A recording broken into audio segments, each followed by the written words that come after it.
जितने भी कुलपतियों के पास लेटर आ रहा है, मैं कहना चाहूँगा आप लोगों का सबसे पहले तो आप लोगों का अधिकार है कि इन लोगों को आप लोग अपने तरीके से जवाब दीजिए, तब हम लोगों को सही न्याय मिलेगा। ये लड़ाई आपकी है।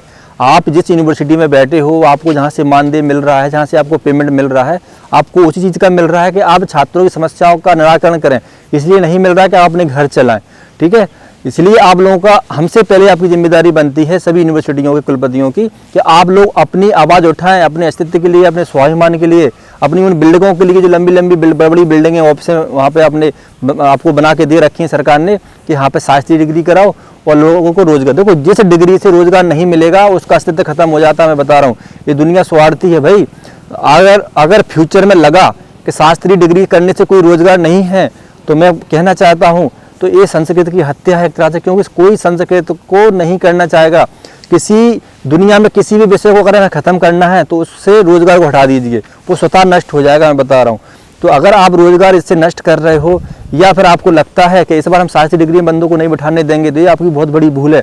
हम इस बार ही पेपरों में बैठकर मानेंगे और देख लेना, मैं अब रिकॉर्ड कर लो इस बात को, जितना होगा उतना तह तक हम लोग जाएंगे इन छात्रों के लिए, इन युवाओं के लिए। मैं सभी फिर से एक बार उनको धन्यवाद देना चाहूँगा कि जो इस धार्मिक मर्मता को समझ रहे हैं, क्योंकि हम लोग सही हैं, हम लोग गलत नहीं हैं।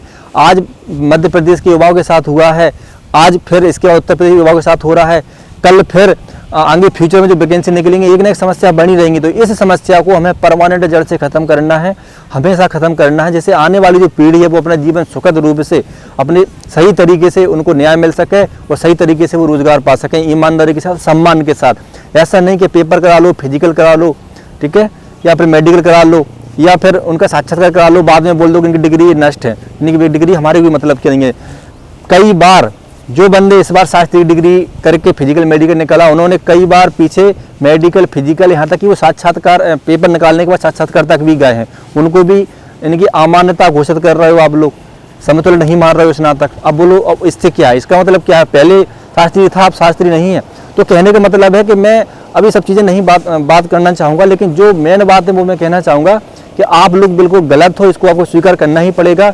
जिससे भी ये गलती हुई है उसको स्वीकार करना पड़ेगा।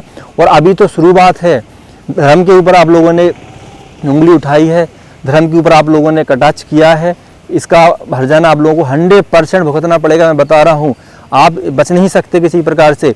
और मैं अभी तक सभी नेताओं से कहना चाहूँगा कि आप लोग चुप क्यों हो। मैं सभी धार्मिक संतों से कहना चाहूँगा, आप लोग क्या कर रहे हो? यहाँ पर संस्कृति की हत्या होने जा रही है, आप लोग अभी तक कुछ बोले नहीं जा रहे हो। एक कमेंट नहीं आया किसी का। इतने सारे लेटर हमने भेज चुके हैं कि उनके बॉक्स भर चुके होंगे, ओवरफ्लो हो रहा होगा बॉक्सों में से सारे लेटर, लेकिन अभी तक कोई सुनवाई नहीं हुई। क्या अब हर बंदे को आंदोलन ही करना पड़ेगा न्याय पाने के लिए? क्या अब आगे हम लोगों को अपना पैसा खर्च करके केस करना पड़ेगा? क्या हमको हर बार महंगे महंगे वकील करने पड़ेंगे हर भर्ती में? ये सोचने की बात है, ये देश की आत्मा की बात है, ब्राह्मणों की बात है, सर्व जातियों की बात है, सभी धर्मों की बात है। आपको पता है कि जब भी आप धर्म पे किसी प्रकार की उंगली उठाते हो तो वो धर्म पूरी तरह से क्या हो जाता है, उसका हनन होता है, मानवीय हनन होता है। इसकी जिम्मेदारी कौन लेगा? और इस देश में रहना है, देश में, तो हमें संस्कृत का सम्मान करना होगा, हमें सनातन का सम्मान करना होगा, सर्व धर्म शास्त्रों का सम्मान करना होगा।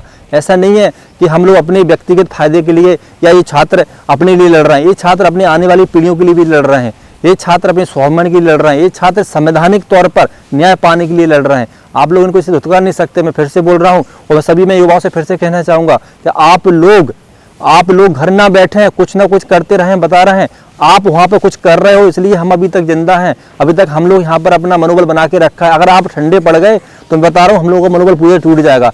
आप विज्ञापन निकलवाओ, आप ज्ञापन दो, आप आंदोलन करो, छोटे छोटे टुकड़ियों में जाकर अपने कुलपतियों से बात करो, लेकिन एक बात ध्यान रखना, इसमें हमें किसी प्रकार से गलत नहीं होना है। नहीं तो प्रत्येक इंसान को एक गलती चाहिए आपकी 100 काम के अच्छे के पीछे।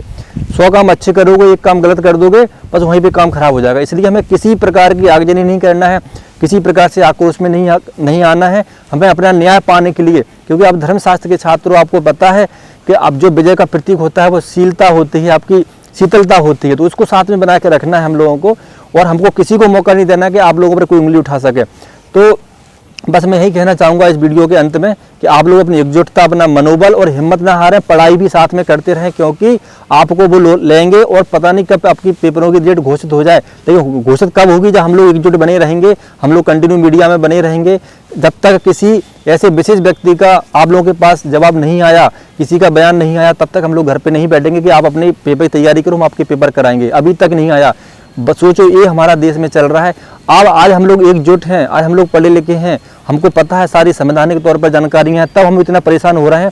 जो व्यक्ति अशिक्षित है, जो व्यक्ति इतना जागरूक नहीं है, उसके साथ क्या होता होगा इस देश में, मैं ये बात करना चाहता हूँ आप लोगों से। तो ये हकीकत मानवीय हनन है एक तरह से, और बहुत बड़ा कुल मिला के अपराध है जो बच्चों के साथ हो रहा है। मैं सभी से कहना चाहूँगा कि आप लोग एकजुट बनाए रखें। जो भी हमको करना पड़े, हमको यात्रा करना पड़े, हमको पैदल चलना पड़े, हमको भूखा अनशन करना पड़े, लेकिन हम लोग न्याय पा के रहेंगे, ये बात ध्यान रखना, ठीक है। तो ये मेरा वीडियो उन सभी छात्रों के लिए था जो इस जंग में जूझ रहे हैं, समर्पण के साथ, अपनी इच्छा शक्ति के साथ, और अपने पावर के साथ, और अपने धार्मिक आध्यात्मिक तरीके के साथ। जय हिंद, वंदे मातरम।